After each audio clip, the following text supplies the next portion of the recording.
الحمد لله وكفى وسلام على عباده الذين اصطفى. أما بعد فأعوذ بالله من الشيطان الرجيم. بسم الله الرحمن الرحيم. اقترب للناس حسابهم وهم في غفلة معرضون. ما يأتيهم من ذكر من ربهم محدث إلا استمعوه وهم يلعبون. صدق اللہ العظیم. آج ہم سورۃ الانبیاء سے آغاز کر رہے ہیں. یہ سورت مکی سورتوں میں شمار کی جاتی ہے. 7 رکوع اور 112 آیات پر مشتمل ہے.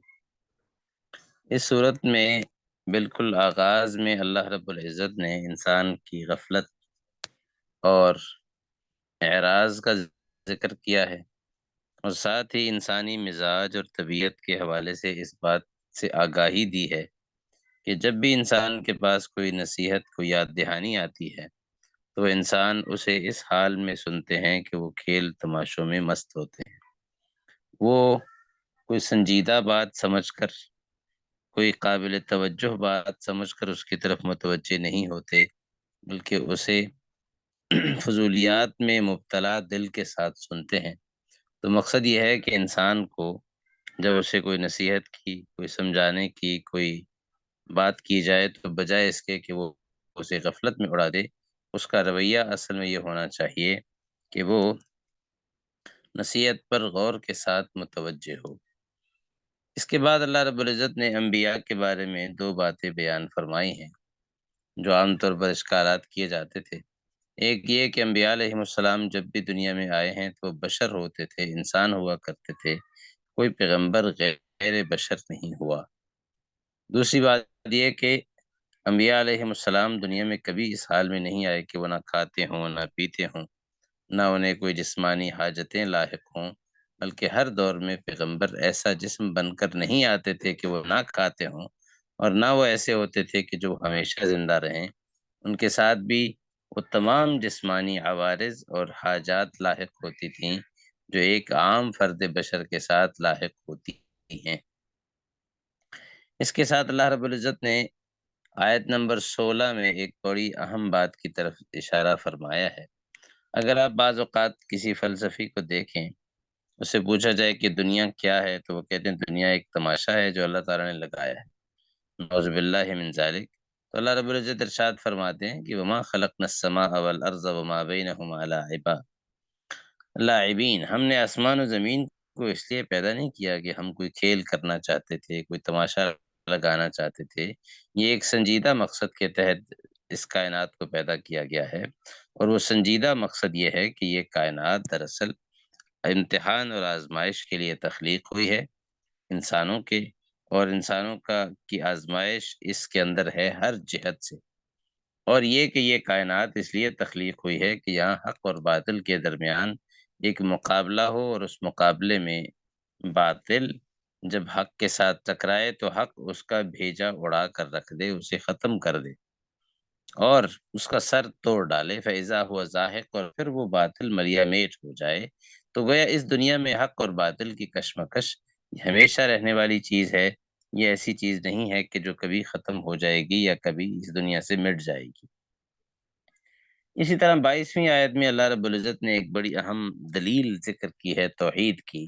وہ یہ کہ یہ جو کائنات ہے اس کا خدا اصل میں ایک ہی ہے. اگر ایک سے زائد خدا ہوتے، معبود ہوتے، تو کیا یہ نظام چل پاتا؟ اس نظام میں فساد برپا ہو جاتا. یہ نظام چل نہیں سکتا تھا. جیسے تم دنیا میں خود دیکھتے ہو کہ جب کسی مملکت کے ایک سے زیادہ بادشاہ ہوتے ہیں تو کیا وہاں کا نظام چل سکتا ہے؟ تو فسبحان اللہ رب العرش عما یصفون. اللہ پاک ہے جو عرش کا مالک ہے ان ساری چیزوں سے جو یہ لوگ خود بیان کرتے ہیں، جو یہ لوگ خود بیان کرتے ہیں. اسی طرح گویا اللہ رب العزت نے مقصد بیان کر دیا اور بتا دیا کہ اس کائنات کا مالک، اس کا خالق، اس کا معبود صرف ایک ہے، ایک سے زیادہ نہیں ہو سکتے. اسی طرح اللہ رب العزت نے اس کائنات کے حوالے سے فرشتوں کا جو کردار ہے اس کا بھی ذکر کیا ہے کہ فرشتے اللہ تعالیٰ کی ایسی مخلوق ہیں کہ جو اپنی کسی گفتگو میں اللہ سے آگے نہیں بڑھتے، اللہ سے بڑھ کر بات نہیں کرتے، اس کے حکم پر عمل کرتے ہیں. اللہ تعالیٰ ان کا اگلا پچھلا سب جانتے ہیں، اور وہ سفارش بھی صرف اسی کی کرتے ہیں ولا یشفعون الا لمن ارتضی، جن کے لیے اللہ کی مرضی ہو اس کے بغیر وہ کسی کی سفارش بھی نہیں کر سکتے فرشتے اللہ کی بارگاہ میں، اور وہ اللہ کے ڈر سے خوفزدہ رہتے ہیں۔ تو لہٰذا فرشتوں کے بارے میں یہ جو تصور ہے کہ وہ اس کائنات میں کوئی اختیار رکھتے ہیں، ایسی کوئی چیز نہیں ہے۔ اور ساتھ ہی اللہ تعالیٰ نے بڑی اہم اس کائنات کے رازوں میں سے ایک راز ذکر کیا ہے کہ ہم نے اس زمین میں جو بھی زندہ چیز ہے اس کی تخلیق کے لیے مادہ بنایا ہے پانی کو، وجعلنا من الماء کل شیء حی، ہر زندہ چیز کو ہم نے پانی سے پیدا کیا ہے۔ ہر جاندار چیز کی تخلیق میں پانی کا کوئی نہ کوئی عنصر، کوئی نہ کوئی دخل ضرور ہوتا ہے۔ اس پر بھی انسان کو ایمان لے آنا چاہیے کہ رب العالمین اس نے اس کائنات کے نظام کو کس کس چیز کے ساتھ وابستہ کیا ہے، کس چیز کے ساتھ جوڑ دیا ہے۔ اس کے ساتھ ہی ذکر کیا جا رہا ہے کہ انبیاء علیہ السلام کی زندگی ہمیشہ نہیں ہوتی، رسول اللہ صلی اللہ علیہ وسلم بھی ہمیشہ اس دنیا میں نہیں رہیں گے۔ اگر آپ دنیا سے چلے بھی گئے، اگر آپ دنیا سے پردہ فرما بھی گئے، فہم الخالدون، تو یہ لوگ جو آپ کے وفات کی تمنا کرتے رہتے ہیں مشرکین، کیا یہ ہمیشہ رہ جائیں گے؟ موت اور موت کا ذائقہ تو ہر شخص کو چکھنا ہے۔ وَنَبْلُوكُمْ بِالشَّرِّ وَالْخَيْرِ فِتْنَةً، اور ہم اچھائی اور برائی دونوں حالتوں میں تمہیں آزماتے ہیں۔ تو پتہ یہ چلا کہ انسان کی آزمائش صرف مصیبت میں نہیں ہوتی، انسان کی آزمائش اللہ کی نعمتیں مل کر بھی ہوا کرتی ہے۔ انسان کی آزمائش اس حالت کے اندر بھی ہوتی ہے، لہٰذا انسان کو اس حوالے سے چوکنا رہنا چاہیے کہ وہ اللہ تعالیٰ کی طرف سے اگر وہ دولت کے ملنے کو، وسائل کے ملنے کو یہ خیال کرے کہ اب میں آزمائش سے نکل گیا ہوں، تو یہ انسان کی بہت بڑی غلط فہمی ہوتی ہے۔ اس کے بعد اللہ رب العزت نے حضرت ابراہیم علیہ السلام کا اور دیگر انبیاء کے واقعات بیان فرمائے ہیں جن کی وجہ سے اس سورت کو سورۃ الانبیاء کہا گیا ہے۔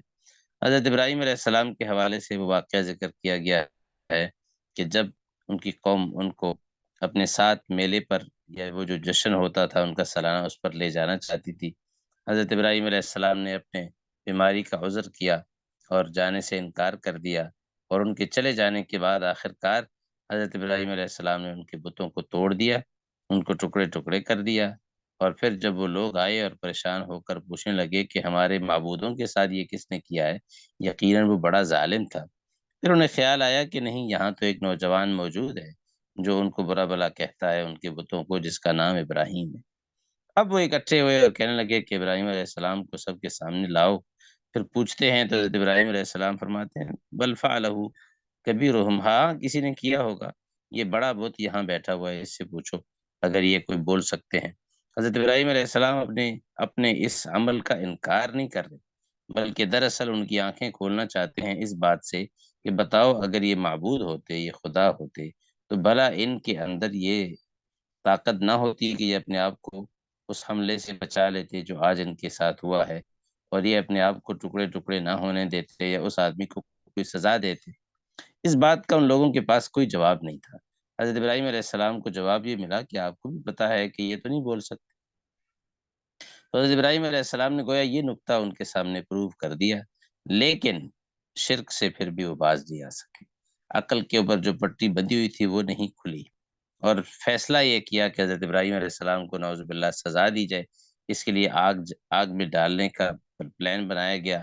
اللہ تعالیٰ کا حکم آیا، قلنا یا نار کونی بردا وسلاما علی ابراہیم، اے آگ تو ٹھنڈی ہو جائے ابراہیم علیہ السلام کے لیے، اور وہ آگ ٹھنڈی ہو گئی، واقعہ معروف ہے۔ اس کے بعد حضرت سلیمان اور حضرت داؤد علیہ السلام کا ایک واقعہ ذکر کیا جا رہا ہے۔ وہ واقعہ یہ تھا کہ اصل میں ایک آدمی کی بکریاں دوسرے شخص کے کھیت میں چلی گئیں، جس کی وجہ سے اس کا کھیت تباہ ہو گیا۔ اب مسئلہ یہ تھا کہ یہ جو کھیت والا ہے یہ دعویٰ کرتا ہے حضرت داؤد علیہ السلام کے سامنے کہ مجھے انصاف دلایا جائے، میرا نقصان پورا کیا جائے۔ حضرت داؤد علیہ السلام اس شخص کا ایک فیصلہ کرتے ہیں، وہ فیصلہ شریعت کے اصول اور قانون کے مطابق بالکل ٹھیک ہوتا ہے، لیکن پھر وہی کیس حضرت سلیمان علیہ السلام کے پاس چلا جاتا ہے، وہ اس کا فیصلہ اس فیصلے سے الگ کرتے ہیں، مختلف کرتے ہیں جو ان کے والد حضرت داؤد علیہ السلام کر چکے تھے۔ اور آپ یہ بات غور کریں کہ اللہ تعالیٰ فرماتے فَفَهَّمْنَاهَا سلیمان، ہم نے اس فیصلے کی سمجھ سلیمان کو دی تھی۔ یا علماء نے ایک نقطے کی بات لکھی ہے، اس سے پتہ یہ چلا کہ نبوت کے باوجود عمر میں بڑے ہونے کے باوجود، باپ ہونے کے باوجود، حضرت سلیمان علیہ السلام کے مقابلے میں حضرت داؤد علیہ السلام کے فیصلے کو اللہ تعالیٰ نے ترجیح نہیں دی، فیصلے کو ترجیح دی گئی حضرت سلیمان علیہ السلام کی۔ وجہ کیا تھی؟ وجہ اس کی جو بھی ہو، حقیقت یہ ہے کہ اس کی وجہ یہ تھی کہ حضرت سلیمان علیہ السلام نے دونوں پارٹیوں کا نقصان ہونے سے ان کو بچایا۔ تو پتہ یہ چلا کہ چھوٹا شخص عمر میں چھوٹا ہونے کے باوجود بعض اوقات اللہ اس کے ذہن میں کوئی ایسی بات ڈال سکتے ہیں کہ جو کسی بڑے کی بھی اس تک رسائی نہ ہو۔ اگر ایسا کوئی واقعہ پیش آ جائے تو اپنی بڑائی کی بنیاد پر، عمر میں بڑے ہونے کی بنیاد پر اس کے ذہن میں آنے والی اس نقطے کا انکار نہیں کرنا چاہیے، اس چھوٹے کی حوصلہ افزائی کرنی چاہیے، جیسے اللہ تعالیٰ نے حضرت سلیمان علیہ السلام کے بارے میں فرمایا، حکمت تو ہم نے دونوں کو دیا تھا، لیکن وہ جو خاص ایک اسپیسیفک واقعہ تھا اس کی سمجھ ہم نے حضرت سلیمان علیہ السلام کو زیادہ دی ہے۔ اس کے ساتھ ساتھ اللہ رب العزت نے حضرت ایوب علیہ السلام کی تکلیف میں مبتلا ہونے کا واقعہ ذکر کیا ہے، اور ساتھ ان کی وہ جو دعا ہے وہ بھی ذکر کی جا رہی ہے۔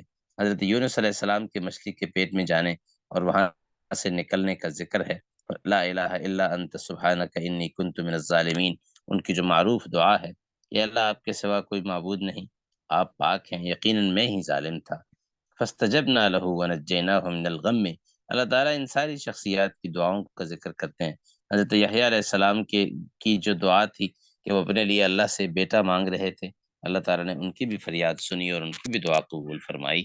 اور ان ساری شخصیات انبیاء کے بارے میں اللہ تعالیٰ فرماتے ہیں انہم کانوا یسارعون فی الخیرات، خلاصہ یہ ہے کہ یہ سارے وہ لوگ تھے جو نیکی کے کام میں تیزی کرتے تھے۔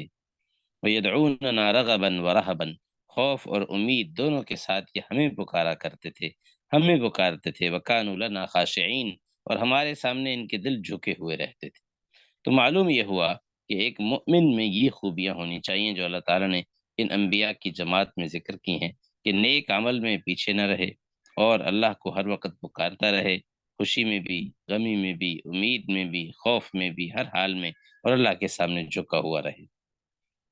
پھر حضرت مریم علیہ السلام کا ذکر ہوا ہے، اور ان کے بعد اللہ رب العزت نے آخر میں، اس صورت کے بالکل آخر میں ذکر کیا ہے یوم نطوی السماء کطی السجل للکتب، کہ ہم قیامت کے دن آسمان کو کیسے لپیٹیں گے، ایسے جیسے کاغذوں کے تومار میں تحریریں لپیٹ دی جاتی ہیں۔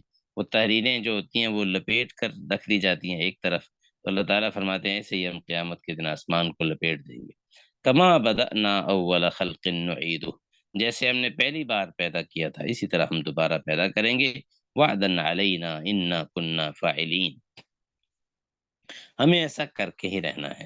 اور پھر آیت ذکر ہوئی ہے 107 نمبر آیت، جو رسول اللہ صلی اللہ علیہ وسلم کی ذات سے متعلق ہے اور بڑی عظیم الشان آیت ہے قرآن کریم کی، وما ارسلناک الا رحمۃ للعالمین، اور ہم نے آپ کو جہانوں کے لیے رحمت بنا کر بھیجا ہے، تمام جہانوں کے لیے رحمت بنا کر بھیجا ہے ہم نے آپ کو۔ یہ رسول اللہ صلی اللہ علیہ وسلم، آپ کی صفت رحمت کس قدر عام ہے اور کس قدر یہ پھیلی ہوئی ہے، یہ قرآن کریم کی اس آیت سے ہی ہمیں بڑا واضح طور پر معلوم ہو سکتا ہے۔ اس کے بعد سورۃ الحج کا آغاز ہو رہا ہے۔ اس سورت میں کچھ حصہ اس کا مدنی ہے، کچھ حصہ اس کا مکی ہے۔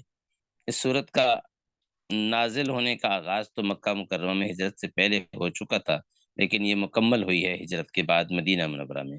اس صورت میں اللہ رب العزت نے ایک خاص بات یہ ذکر کی ہے کہ چونکہ جب تک مسلمان مکہ مکرمہ میں تھے انہیں جہاد کرنے کی اجازت نہیں تھی، مطلب ظلم کا جواب دینے کی بھی اجازت نہیں تھی۔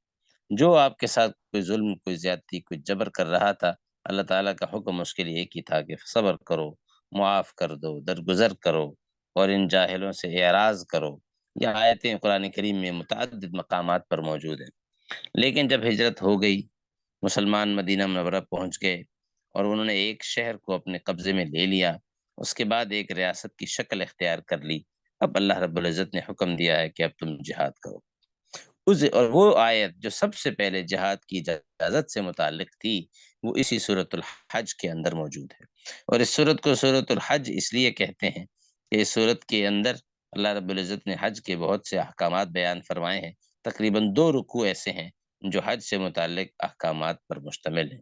اس سورت کے بالکل شروع میں اللہ تعالیٰ نے قیامت کے ذکر سے آغاز کیا ہے کہ قیامت کا دن کتنا ہولناک، کتنا خوفناک ہوگا انسان کے لیے، کہ ایسی حالت بن جائے گی کہ ماں اپنے دودھ پیتے بچے کو بھول جائے گی، حمل والی اپنے حمل کو جنم دے دے گی، لوگ ایسے نظر آئیں گے جیسے نشے میں ہیں، حالانکہ وہ نشے میں نہیں ہوں گے، لیکن اللہ کا عذاب بڑا سخت ہوگا۔ یہ اللہ رب العزت نے یہاں ذکر کیا۔ پھر انسان کی دوبارہ تخلیق کی مثال دینے کے لیے اللہ رب العزت نے انسان کی تخلیق کے مراحل ذکر کیے، اور مراحل ذکر کرنے کے بعد فرمایا دیکھو یہ انسان کی تخلیق کے اتنے مراحل کے بعد جب یہ دنیا میں آتا ہے تو کوئی ایسا ہے جو جوانی میں چلا جاتا ہے، کوئی بڑھاپے تک پہنچتا ہے، کوئی بچپن میں ہی دنیا سے چلا جاتا ہے۔ بتاؤ لکئی لا یعلم من بعد علم شیئا، تو اتنے مراحل سے پیدا کرنے کے بعد جو پروردگار اس دنیا میں تمہیں وجود عطا کر سکتا ہے، کیا وہ ایک بار دوبارہ تمہیں پیدا نہیں کر سکتا؟ جو ایک بار پیدا کرنے کی طاقت رکھتا ہے، کیا اسے دوبارہ پیدا کرنے کی طاقت نہیں ہے؟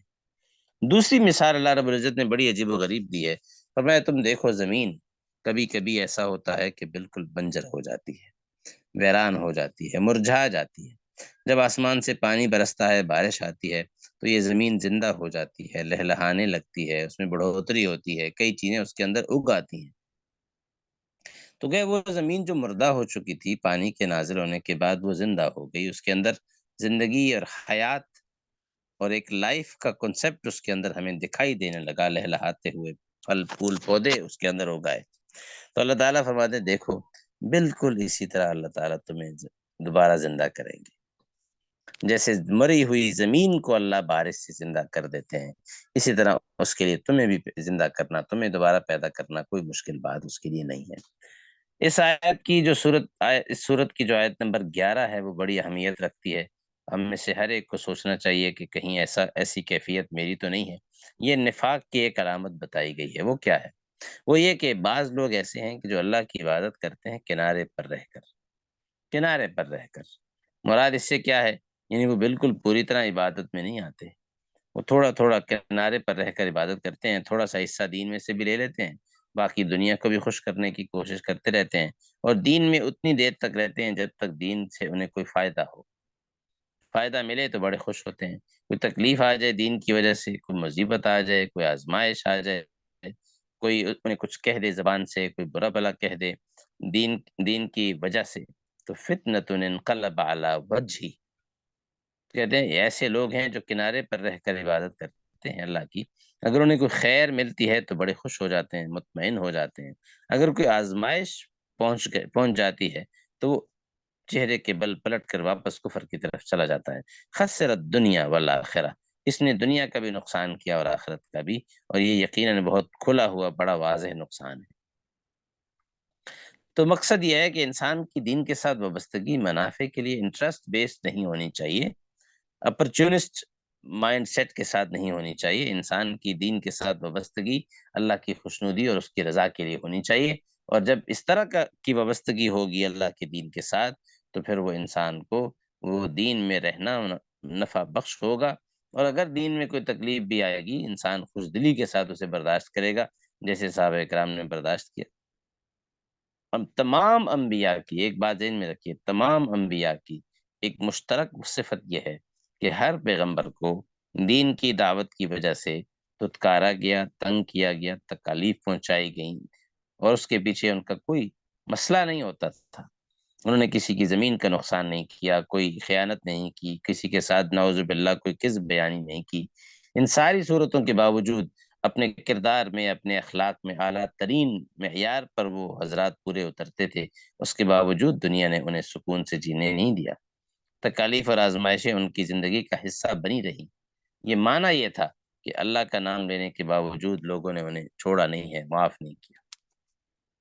تو گویا انسان کو دین کے ساتھ جو وابستگی ہے وہ پختہ ہونی چاہیے، پکی ہونی چاہیے، پورا کا پورا دین میں داخل ہو انسان، تو پھر اللہ تعالیٰ اس کو، اور پھر یہاں اگلی آیت 18 نمبر میں دیکھیں، الم تر ان اللہ یسجد له من فی السماوات ومن فی الارض، کیا تم نہیں دیکھتے اللہ کے سامنے ہر چیز سجدہ ریز ہوتی ہے، جو آسمانوں میں ہے چاہے زمین میں ہے، سورج، چاند، ستارے، پہاڑ، درخت، جانور۔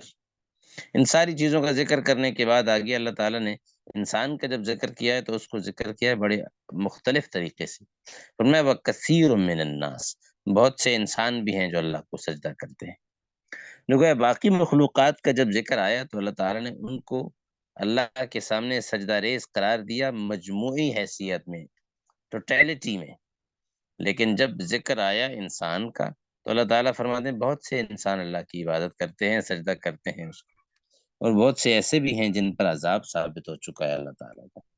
تو معلوم یہ ہوا کہ انسان کو اللہ تعالیٰ نے جو یہ ارادے کی اور اپنے اختیار کی جو آزادی دی ہے، انسان نے اس اختیار کی آزادی کا استعمال یہ کیا ہے کہ وہ پوری طرح اللہ کی بندگی اور اس کے سامنے سجدہ ریز ہونے اور عبادت کے اعلیٰ معیار پر وہ پورا نہیں اتر سکا۔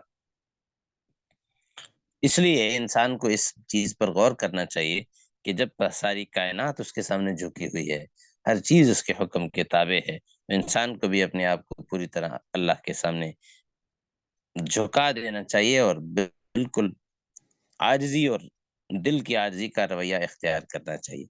اس کے بعد اللہ رب العزت نے ذکر فرمایا ہے کہ جنت میں جانے والے کون لوگ ہوں گے، اور ساتھ ہی وَإِذْ بَوَّأْنَا لِإِبْرَاهِيمَ مَكَانَ الْبَيْتِ، آیت نمبر 26 سے اللہ تعالیٰ نے حج کے احکامات ذکر کیے ہیں۔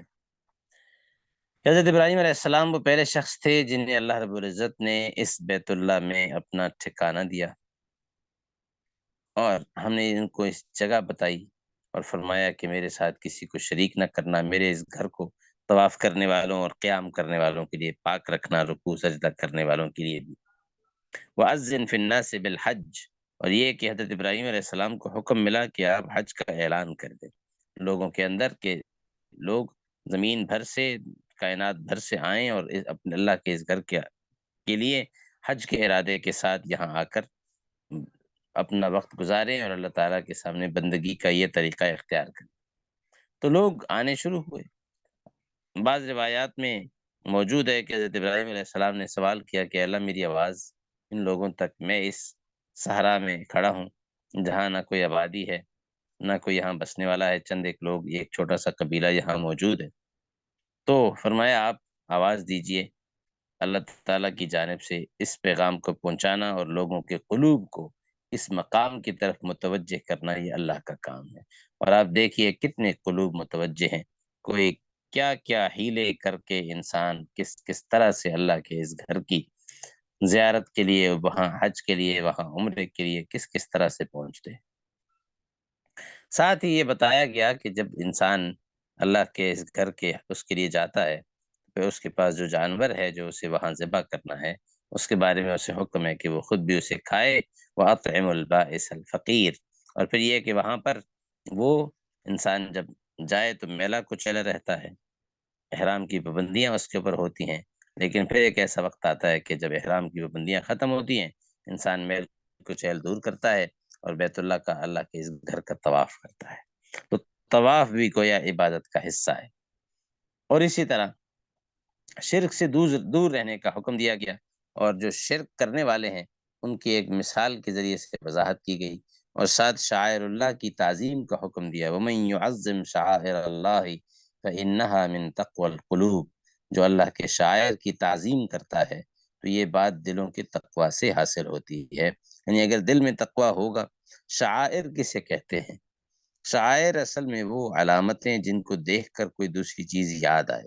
اللہ تعالیٰ نے جو عبادتیں مقرر کی ہیں اور جن مقامات پر حج کی عبادت ہے، وہ سب اللہ تعالیٰ کے شعائر میں داخل ہیں، کیونکہ ان کو دیکھ کر اللہ کی یاد آتی ہے۔ بیت اللہ کو دیکھ کر اللہ یاد آتے ہیں، عرفات کو دیکھ کر بھی رب العالمین کی یاد آتی ہے، منا اور مزدلفہ اور حجر اسود اور یہ ساری چیزیں یہ شاعر اللہ میں سے ہیں، یعنی اللہ کی یاد دہانی کرانے والی یہ چیزیں ہیں۔ اس کے بعد اللہ رب العزت نے اس جانور کا ذکر کیا، وَالْبُدْنَ جَعَلْنَاهَا لَكُم مِّن شَعَائِرِ اللَّهِ لَكُمْ فِيهَا خَيْرٌ، وہ جانور جو قربانی کے لیے جاتا ہے اسے بھی اللہ رب العزت نے شاعر اللہ میں سے قرار دیا ہے، اور فرمایا جب تم اس کو ذبح کرنے لگو تو اللہ کا نام لے کر ذبح کرو، وَأَطْعِمُوا الْقَانِعَ وَالْمُعْتَرَّ، اور جو مانگے اسے بھی کھلاؤ، اور جو نہ مانگے، جو سوال نہ کرے اس سے بھی کھلاؤ۔ اللہ رب العزت نے ان دونوں کے حوالے سے ذکر کیا ہے کہ جو مانگتا ہے اسے بھی کھلاؤ، جو نہیں مانگتا اسے بھی کھلاؤ۔ اس کے بعد اللہ رب العزت نے تذکرہ فرمایا ہے کہ انسان کو کیا چیز اللہ تعالیٰ کی بارگاہ میں پیش کرنی ہے، کیا جانور پیش کرنا ہے قربانی کے لیے، یا اللہ تعالیٰ کو تمہارے دل کا تقوی، تمہارے دل کا اخلاص، ان چیزوں کی ضرورت ہے۔ تو فرمایا اللہ کو ان لوگوں کے گوشت اور ان کے خون نہیں پہنچتے، لوگوں کو تو اللہ تعالیٰ کی جانب سے اللہ تعالیٰ کو تو لوگوں کی جانب سے تقوی پہنچتا ہے۔ کذالک سخرھا لکم لتکبروا اللہ علی ما ھداکم وبشر المحسنین۔ اور اگلی آیت وہ آیت ہے جس میں سب سے پہلے جہاد کی اجازت دی گئی، یہ آیت نمبر 39 ہے۔ اذن للذین یقاتلون بانہم ظلموا وان اللہ علی نصرہم لقدیر۔ اجازت دے دی گئی ہے ان لوگوں کو جن کے ساتھ لڑائی کی جا رہی تھی، جنہیں قتل کیا جا رہا تھا، اجازت دے دی گئی ہے کہ وہ، کیونکہ ان پر ظلم کیا جا رہا تھا، اللہ ان کی مدد کرنے پر قادر ہے، یہ اجازت دی جا رہی ہے کہ وہ اپنے دفاع میں خود لڑ سکتے ہیں۔ اس سے پہلے یہ اجازت نہیں دی گئی تھی۔ تو گیا یہ وہ پہلی آیت ہے۔ ساتھ ہی اللہ تعالیٰ نے اسلامی حکومت، یعنی مسلمان اگر اس روئے زمین پر کوئی حکومت قائم کرتے ہیں، کوئی کسی جگہ کا اقتدار انہیں ملتا ہے، تو ان کی ذمہ داریاں، پہلی ذمہ داریاں کیا ہوتی ہیں؟ فرمایا الذین ان مکناہم فی الارض اقاموا الصلاۃ وآتوا الزکاۃ وامروا بالمعروف ونہوا عن المنکر۔ اگر مسلمان زمین پر حکومت قائم کریں گے تو وہ نماز کا نظام بنائیں گے، زکوٰۃ کا نظام قائم کریں گے، نیکی کا حکم دیں گے، برائی سے روکیں گے۔ اب آپ دنیا کے اس سیکولر نظام کے ساتھ اس کنسیپٹ کا موازنہ کریں کہ جہاں یہ کہا جاتا ہے کہ ریاست کا مذہب کے ساتھ کوئی تعلق نہیں ہوتا، اور ریاست اس بات میں آزاد ہوتی ہے، وہ ہر شہری اپنی مرضی سے اپنی ترجیحات کا تعین کرتا ہے، وہ بالکل اس بات کی اجازت نہیں ہے کسی کو کہ وہ اس حوالے سے مذہب کی ترجیحات کو ریاست کا حصہ بنائیں۔ تو اللہ تعالیٰ تو ابتدائی باتیں ہی وہ کرتے ہیں کہ اگر ہم ان مسلمانوں کو اختیار دیتے ہیں، اقتدار عطا کریں گے، تو ان کاموں سے آغاز کریں گے۔ اس کے ساتھ ہی اللہ رب العزت نے گزشتہ قوموں کے حوالے سے ذکر کیا کہ انہوں نے بھی اپنے انبیاء کے ساتھ جو بدسلوکی کی، جس طرح انہیں جھٹلایا، جس طرح ان کی تکذیب کی، اور پھر اللہ تعالیٰ نے انہیں جو مہلت دی، ان ساری چیزوں کا ذکر کرنے کے بعد آیت نمبر 46 میں ایک بڑی اہم بات فرمائی۔ فرمایا دیکھو تم زمین میں چلو پھرو، ان لوگوں کو بھی چاہیے کہ یہ زمین میں سیر کریں، ان کے دل ہیں جن سے یہ سمجھ سکتے ہوں، یہ کان ہے جن سے یہ سن سکتے ہوں، تو پھر انہیں حقیقت پتہ چلے گی اس کائنات کی، اور انہیں معلوم ہوگا کہ اس روئے زمین پر یہ پہلے انسان نہیں ہے اور یہ آخری بھی نہیں ہے۔ ان سے پہلے کئی ایسے لوگ گزر چکے جنہوں نے اسی طرح اپنے کان بند رکھے، نصیحتیں حاصل نہیں کی، آنکھوں کو دیکھنے کی طرف آمادہ نہیں کیا، دل کو سوچنے اور سمجھنے کی طرف آمادہ نہیں کیا، ان کے کان بھی نہیں سنتے تھے۔ تو فرمایا یاد رکھو فَإِنَّهَا لَا تَعْمَى الْأَبْصَارُ، یاد رکھو اندھی آنکھیں نہیں ہوتی، اندھے دل ہوتے ہیں جو سینوں کے اندر ہوتے ہیں۔ یہ بہت بڑی بات ہے، بہت بڑی بات ہے کہ یاد رکھیے آنکھیں اندھی نہیں ہوتی۔ انسان کبھی کبھی دیکھتے بھالتے ہوئے بھی کسی حقیقت کو تسلیم کرنے پر تیار نہیں ہوتا۔ کیوں؟ اس لیے کہ آنکھ تو دیکھ رہی ہوتی ہے لیکن دل مان نہیں رہا ہوتا۔ بہت سے ایسے حقائق ہوتے ہیں، ہر شخص دیکھ رہا ہوتا ہے، مشاہدہ کر رہا ہوتا ہے، لیکن بعض اوقات کسی چیز کو ماننے میں اور تسلیم کرنے میں ایک چیز رکاوٹ بن جاتی ہے کہ کسی کی محبت انسان کو بعض اوقات اس کے بارے میں اس کے عیب دیکھنے سے روک دیتی ہے، اور بعض اوقات کسی سے نفرت اس کی خوبی دیکھنے سے روک دیتی ہے۔ نتیجہ یہ کہ سب کچھ نظر آ رہا ہوتا ہے، حالات اس کے سامنے ہوتے ہیں، لیکن ان کا درست تجزیہ، بالکل صحیح انالیسز وہ نہیں کر پاتا، صرف اس وجہ سے کہ کوئی نہ کوئی ایموشن، کوئی نہ کوئی فیلنگ ایسی ہوتی ہے جو وہاں پر رکاوٹ بن رہی ہوتی ہے انسان کے لیے صحیح نتیجے تک پہنچنے میں۔ تو اللہ رب العزت تو یہی چاہتے ہیں کہ انسان غور و فکر کے بعد بغیر جانبدارانہ طریقے سے صحیح نتیجے تک پہنچے اور اللہ کی بندگی اور اس کی عبادت کا راستہ اختیار کرے۔ اس کے بعد اللہ رب العزت نے گزشتہ انبیاء کے حوالے سے ذکر کرنے کے بعد فرمایا وَلَا يَزَالُ الَّذِينَ كَفَرُوا فِي مِرْيَةٍ مِّنْهُ حَتَّى تَأْتِيَهُمُ السَّاعَةُ بَغْتَةً۔ اگلے توحید کے دلائل ذکر کیے گئے، رات اور دن کی تخلیق کا، اور دن کو رات میں اور رات کو دن میں داخل کرنے کا ذکر کرنے کے بعد اللہ تعالیٰ کے بارے میں ذکر کیا گیا کہ اسی نے اس کائنات کو انسان کے تابع کیا ہے، آسمان کو گرنے سے اسی نے روک رکھا ہے، وہ وہی ہے جو زندگی اور موت عطا کرتا ہے۔ وَإِن جَادَلُوكَ فَقُلِ اللَّهُ أَعْلَمُ بِمَا تَعْمَلُونَ۔ یا ایھا الناس ضرب مثل فاستمعوا له، یہاں پہ شرک کی مذمت بڑے عجیب طریقے سے کی گئی ہے۔ میں لوگوں دیکھو، ایک مثال بیان کی جا رہی ہے، اسے غور سے سنو۔ جنہیں تم اللہ کے علاوہ پکارتے ہو وہ ایک مکھی بھی پیدا نہیں کر سکتے، چاہے سارے اکٹھے بھی ہو جائیں۔ پیدا کرنا تو دور کی بات ہے، اگر مکھی ان سے کوئی چیز چھین لے تو وہ اس سے واپس بھی نہیں لے سکتے، چھینی ہوئی چیز۔ یہ جو تو بت جن کی تم پوجا کرتے ہو، ان کی تو یہ حالت ہے۔ تو اس رب العالمین کے مقابلے میں اسے چھوڑ کر تم ان کو اپنا معبود بنا رہے ہو، ذرا اپنی عقل پر غور کرو۔ ضعفت طالب والمطلوب، مانگنے والا اور جس سے مانگا جا رہا ہے دونوں کتنے کمزور ہیں، کتنے بودے ہیں۔ مانگتے کس سے ہو؟ دیکھا، کبھی غور کیا؟ انہوں نے تو اللہ کی قدر ہی نہیں پہچانی۔ اللہ کو مقابلے میں کھڑا بھی کیا تو کس کے؟ ان بتوں کے۔ اللہ کو مقابلے میں لائے بھی تو کس کے؟ ان کمزور سی لاچار بے بس چیزوں کے، جو نہ بول سکتی ہیں نہ جواب دے سکتی ہیں۔ یعنی ایک عام انسان جیسا اختیار بھی ان کے پاس نہیں ہے، چاہے جائے کہ خالق اور معبود ہونے جیسا اختیار ان کے پاس ہو، اس کائنات کے نظام پر ان کا کوئی حکم یا اختیار چلتا ہو۔ عجیب حالت ہے انسان کی کہ انسان اللہ کے مقابلے میں لاتا بھی ہے تو ان جیسی چیزوں کو۔ ما قدر اللہ حق قدری ان اللہ لقوی عزیز۔ اللہ یصطفی من الملائکۃ رسلا ومن الناس، اللہ انسانوں میں سے بھی اور فرشتوں میں سے بھی پیغمبروں کو منتخب کرتے ہیں، چنتے ہیں۔ یعنی انسانوں میں بھی پیغمبر ہوتے ہیں، انبیاء علیہ السلام کی جماعت گزر چکی ہے، اور فرشتوں میں بھی پیغام لانے والے ہوتے ہیں، جیسے حضرت جبرائیل علیہ السلام اللہ تعالیٰ کا پیغام لایا کرتے تھے۔ تو غیر رسول دو طرح کے ہوتے ہیں، کچھ انسانوں میں سے، کچھ ملائکہ میں سے۔ اس کے بعد اللہ رب العزت فرماتے ہیں، ایمان والو ارکعوا واسجدوا واعبدوا ربکم، رکوع کرو، سجدہ کرو، اپنے رب کی عبادت کرو اور اچھے کام کرو تاکہ تم فلاح حاصل کر سکو، اور اللہ کی راہ میں جہاد کرو جیسے جہاد کرنے کا حق ہے۔ مطلب یہ ہے کہ اپنی پوری طاقت اللہ کی راہ میں دین کے لیے صرف کر دو۔ اسی نے تمہیں چنا ہے، منتخب کر لیا ہے اپنے دین کے لیے، اور دین میں اس نے تمہارے لیے کوئی تنگی نہیں رکھی، دین کو مشکل بنا کے نہیں دیا تمہیں۔ ملت ابیکم ابراہیم، اپنے باپ ابراہیم کے دین کو مضبوطی سے تھامو۔ ہوا سماکم المسلمین، اللہ ہی ہے جس نے اسی نے تمہارا نام مسلمان رکھا تھا۔ من قبل وفی ھذا لیکون الرسول شہیدا علیکم وتکونوا شہداء علی الناس فاقیموا الصلاۃ وآتوا الزکاۃ، لہذا نماز قائم کرو، زکوٰۃ ادا کرو اور اللہ کو مضبوطی سے تھام لو۔ ہوا مولاکم، وہی تو تمہارا مولا ہے، کارساز ہے۔ فنعم المولا ونعم النصیر، کیا ہی زبردست کارساز اور رکھوالا ہے، اور کتنا ہی زبردست بہترین مددگار ہے۔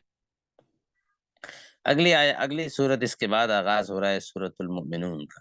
سورۃ المؤمنون مکی صورتوں میں سے ہے، اور اس صورت میں 6 رکوع اور 118 آیات ہیں۔ بنیادی طور پر اس صورت میں اللہ رب العزت نے وہ صفات ذکر کی ہیں جو ایک مسلمان کے اندر ہونی چاہیے، اور یہ ساری صفات وہ ہیں کہ اس صورت کی پہلی 10 آیتوں میں جو صفات ذکر کی گئی ہیں، اگر کوئی شخص اپنے اندر وہ پیدا کر لے تو وہ سیدھا جنت میں جائے گا۔ حضرت عمر رضی اللہ تعالیٰ عنہ کا یہ ارشاد نقل کیا گیا ہے، اس لیے اس صورت کا نام سورۃ المؤمنون ہے۔ یعنی یہ صورت وہ بتاتی ہے کہ مؤمن کیسا ہونا چاہیے، مسلمان کیسا ہونا چاہیے۔ یہی وجہ ہے کہ حضرت عائشہ سے سوال کیا گیا رضی اللہ تعالیٰ عنہ سے کہ حضور صلی اللہ علیہ وسلم کے اخلاق اور اوصاف کیسے تھے، تو جواب میں انہوں نے سورہ مومنون کی یہی آیتیں تلاوت کر کے سنا دی۔ اس صورت میں بھی گزشتہ انبیاء کے واقعات ذکر کیے گئے ہیں۔ قد افلح المؤمنون، اب وہ صفات کون کون سی ہیں؟ فرمایا وہ مؤمن کامیاب ہو گئے۔ کون سے مؤمن؟ الذین هم فی صلاتهم خاشعون، وہ جن کے دل اپنی نماز میں دل سے جھکے ہوئے ہوتے ہیں، جو لوگ دل سے جھکنے والے لوگ۔ والذین هم عن اللغو معرضون، تو خشوع اصل میں کہا جاتا ہے دل کے جھکنے کو، جسم کے جھکنے کو نہیں کہتے۔ رکوع یا سجدے کو خشوع نہیں کہا جاتا۔ خشوع وہ ہوتا ہے کہ جب انسان کا صرف جسم کے ساتھ ساتھ اس کا دل بھی جھکا ہوا ہو، اور جو بے ہدہ لغو چیزوں سے منہ موڑتے ہیں، یعنی مؤمن کوئی فضول کام میں مبتلا نہیں ہوتا۔ وہ جو زکوٰۃ ادا کرتے ہیں، زکوٰۃ پر عمل کرنے والے ہوتے ہیں، اور وہ جو اپنی شرمگاہوں کی حفاظت کرتے ہیں، سوائے اپنی بیویوں اور باندیوں کے کہ ان کے بارے میں ان پر ملامت نہیں ہے۔ فمن ابتغى وراء ذلك فاولئک هم العادون، جو اس کے علاوہ کوئی طریقہ اختیار کرنا چاہیں تو وہی لوگ حد سے گزرے ہوئے ہیں، وہ جو اپنی امانتوں اور اپنے وعدوں کی پاسداری کرتے ہیں، اپنی نمازوں کی پابندی کرتے ہیں، اولئک هم الوارثون، یہی لوگ وارث ہیں، مالک بننے والے ہیں کس چیز کے؟ الذین یرثون الفردوس، جنہیں وراثت میں فردوس ملے گی، جنت الفردوس، ہم فیہا خالدون، اور وہ اس میں ہمیشہ رہیں گے۔ گویا اس آیت میں اللہ رب العزت نے ان آیات میں وہ صفات ذکر کر دی ہیں، ایک نماز میں خشوع ہونا، اور ساتھ ساتھ زکوٰۃ کی ادائیگی، بے فائدہ چیزوں سے اعراض۔ یہ وہ چیز ہے کہ جو انسان کا ٹائم کتنا سارا ان کاموں میں لگ جاتا ہے کہ جن کا کوئی مادی یا روحانی فائدہ انسان کو نہیں ہوتا۔ اس سے انسان کو اپنے آپ کو بچانا چاہیے، اس سے انسان کو اپنے آپ کو بچانا چاہیے۔ زکوٰۃ ادا کرنا، شرمگاہوں کی حفاظت کرنا، امانت کی پابندی کرنا، وعدے پورے کرنا، نماز کی پابندی کرنا، تو گویا ان ساری چیزوں کا ذکر کیا گیا ہے یہاں پر۔ پھر وہی انسان کی تخلیق کے مراحل ذکر کرنے کے بعد ان مراحل کے ذکر کو انسان کی دوبارہ تخلیق کی دلیل اور نشانی اور علامت کے طور پر اللہ تعالیٰ نے یہاں ذکر کیا ہے۔ اور ساتھ ہی اللہ تعالیٰ فرماتے ہیں وَإِنَّ لَكُمْ فِي الْأَنْعَامِ لَعِبْرَةً، تمہارے لیے نشانی صرف ہم نے تمہاری اپنی ذات میں نہیں رکھی، چوپائے اور جانور بھی تمہارے لیے اللہ کی عبرت کی نشانی ہے کہ ان کے پیٹ میں سے ہم تمہیں وہ چیز پلاتے ہیں، ہمارے بہت سارے فائدے وابستہ ہیں، ان میں سے کچھ وہ بھی ہیں جنہیں تم کھاتے ہو، اور کچھ ایسے بھی ہیں جن پر تم سوار ہوتے ہو، سفر کرتے ہو۔ اس کے بعد اللہ رب العزت نے حضرت نوح علیہ السلام کا واقعہ ذکر کیا، اور حضرت نوح علیہ السلام کے بعد دیگر کچھ انبیاء کے واقعات اللہ رب العزت نے ذکر کیے ہیں، اور خلاصہ ان سب چیزوں کا یہ ہے کہ انسان جب اپنی اس دنیا کی زندگی کو حقیقت سمجھے اور بعد والی زندگی کو نظر انداز کر دے تو پھر وہ اس غلط نتیجے تک پہنچتا ہے جس کے نتیجے میں وہ انبیاء اور ان کی دعوت کا انکار کرنے والا بن جاتا ہے، انبیاء علیہ السلام کا انکار کر بیٹھتا ہے۔ اور یہ سلسلہ ایسا نہیں ہے کہ جو ایک پیغمبر سے شروع ہوا ہو، اللہ تعالیٰ نے مستقل پیغمبر بھیجے، مسلسل بھیجے، آتے رہے۔ 1,24,000 کا عدد بھی آپ نے سنا ہے، بعض احادیث میں 2,24,000 کا عدد بھی موجود ہے، کم و بیش۔ ٹوٹل تعداد تو اللہ رب العزت نے ٹوٹل تو ذکر ہی نہیں کیے۔ اور ساتھ ہی پھر آخر میں اللہ تعالیٰ حضرت موسیٰ و ہارون علیہ السلام کا ذکر کرتے ہیں کہ انہیں بھی ہم نے بھیجا، اور اسی طرح حضرت مریم اور ان کے بیٹے حضرت عیسیٰ علیہ السلام کا بھی اللہ رب العزت نے ذکر کیا کہ ہم نے انہیں بھی اپنی نشانی بنا کر بھیجا تھا، اور ایک ٹیلے پر ہم نے انہیں پناہ دی تھی۔ ان ساری چیزوں کا اللہ تعالیٰ ذکر کرتے ہیں، ذکر کرنے کے بعد فرماتے ہیں یا ایھا الرسل کلوا من الطیبات، اے انبیاء کی جماعت تم پاکیزہ چیزیں کھاؤ اور نیک عمل کرو، انی بما تعملون علیم، میں تمہارے اعمال کو خوب جانتا ہوں۔ اس کے بعد اللہ رب العزت نے مومن لوگوں کی صفات ذکر کی ہیں، اور ساتھ ہی حضور صلی اللہ علیہ وسلم کو خطاب کر کے یہ بتایا گیا ہے کہ کیا یہ لوگ آپ کو پہچانتے نہیں ہیں؟ کیا آپ ان کے لیے نعوذ باللہ آپ کوئی دیوانے ہیں، یا یہ لوگ آپ کے پیچھے آپ کی پیروی کیوں نہیں چلنا چاہتے، آپ کے پیچھے کیوں نہیں چلنا چاہتے؟ بل اتیناہم بالحق فہم عن ذکر ربہم معرضون۔ اور ساتھ ہی اگلے رکوع میں اللہ رب العزت نے توحید کا ذکر کیا ہے کہ اللہ ہی ہے جس نے تمہارے کان، آنکھیں اور دل بنائے، اور تم ان سب چیزوں کا بہت کم شکر ادا کرتے ہو۔ وہی ہے جو زندگی اور موت دیتا ہے، رات اور دن کو لاتا ہے اور لے جاتا ہے، اور انسان پھر بھی موت کے بعد کی زندگی کا منکر ہی رہتا ہے۔ متخذ اللہ من ولد وما کان معہ من الہ، یہ آیت بڑی عجیب و غریب ہے، آیت نمبر 91، کہ اللہ نے اپنے لیے کوئی اولاد نہیں بنائی اور اس کے ساتھ کوئی اور معبود بھی نہیں ہے۔ اذا لذهب كل الہ بما خلق، اگر ایسا ہوتا تو ہر خدا اپنی مخلوق کو لے کر الگ ہو جاتا، اور یہ سارے خدا ایک دوسرے پر چڑھائی کر دیتے اگر ایسا ہوتا، جبکہ یہ کائنات اپنی ترتیب کے ساتھ ایک ہی نظام کے تحت چل رہی ہے، تو اس کائنات کا اس طرح سے چلنا یہ خدا تعالیٰ کی وحدانیت کی دلیل ہے، جہاں وہ فساد برپا نہیں ہے جو ایک سے زائد حکمرانوں کے ہونے پر دنیا میں دیکھا جاتا ہے۔ تو اس کے بعد اللہ رب العزت نے اس صورت کے بالکل آخر میں ذکر کیا ہے کہ افحسبتم انما خلقناکم عبثا، کیا تم انسان یہ سمجھتے ہو کہ ہم نے تمہیں بے فائدہ پیدا کیا ہے اور تمہیں ہمارے پاس لوٹ کر واپس نہیں آنا۔ فتعال اللہ الملک الحق، اللہ بہت بلند ہے اور وہ حقیقی بادشاہ ہے، لا الہ الا ہو، اس کے سوا کوئی معبود نہیں، رب العرش الکریم، و عرش کریم کا مالک ہے، ومن یدعو مع اللہ الہا آخر لا برہان لہ بھی، اور جو اللہ کے ساتھ کسی اور معبود کو پکارے جس کی اس کے پاس کوئی دلیل نہیں ہے، تو یاد رکھو فإنما حسابہ عند ربہ، اس کا حساب تو اللہ تعالیٰ خود لیں گے، اور کافر کبھی کامیاب نہیں ہو سکتے۔ وقل رب اغفر وارحم وانت خیر الراحمین، اور آپ یہ دعا کیجئے، رب اغفر، اے اللہ ہمیں بخش دے، ہم پر رحم فرما، اور آپ سب رحم کرنے والوں سے بڑھ کر رحم کرنے والے ہیں۔ اللہ تعالیٰ یہ دعا ہم سب کے حق میں قبول فرمائے۔ آج اسی پر اکتفا کرتے ہیں۔ جی کوئی سوال ہے تو آپ کر سکتے ہیں۔